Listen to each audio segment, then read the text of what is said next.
मातोश्री वसंताबाई गोगड पतसंस्थेची 19वी सभा उत्साहात। कन्यादान योजनेची मागणी, नवीन इमारत लवकरच।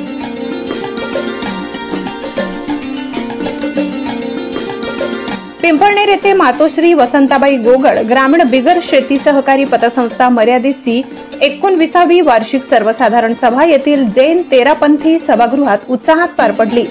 चेअरमन कैलासचंद मेघराज गोगड यांनी मार्गदर्शन करत नफा तोटा व पुढील नियोजन सांगितले। संस्थेच्या सुधारलेल्या कार्यप्रणालीमुळे व्यापारी, उद्योजक, नोकरदार अशा शेकडो सभासदांनी सभेला हजेरी लावली। 3000 सभासद असलेल्या या पतसंस्थेचे तात्काळ कर्ज उपलब्ध करून दिल्याबद्दल सभासदांनी आभार मानले। सभासदांच्या समस्या व सूचनांवर चर्चा झाली, ज्यात कन्यादान योजना सुरू करण्याची प्रमुख मागणी करण्यात आली।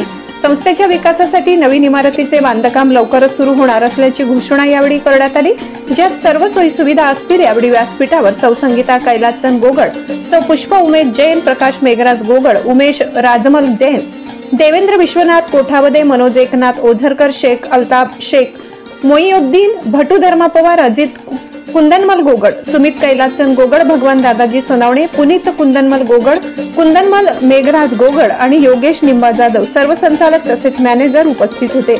सभेचे सूत्रसंचालन ज्येष्ठ पत्रकार प्राध्यापक SD पाटील यांनी केले। ब्युरो रिपोर्ट, पिंपळनेर सहसंपादक अनिल बोराडे।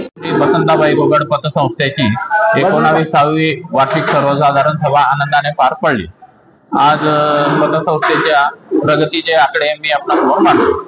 आज आपल्या पतसंस्थेकडे 31/3/2025 अखेरपर्यंत सभासद भाग भांडवल 94,43,000, स्वनिधी 1,76,48,000 रुपये, ठेवी 30,25,87,000 रुपये, गुंतवणूक 11,63,70,000 रुपये, कर्ज 21,41,02,945 रुपये, तरतूद 1,49,12,156 रुपये। चालू वर्षात आपल्या पतसंस्थेची प्रगती समाधानकारक आहे।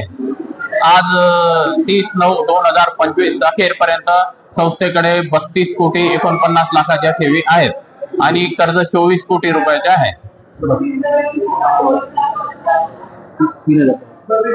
एकूण 3000 सभासद असून पतसंस्थेत पारदर्शक कारभार चालतो।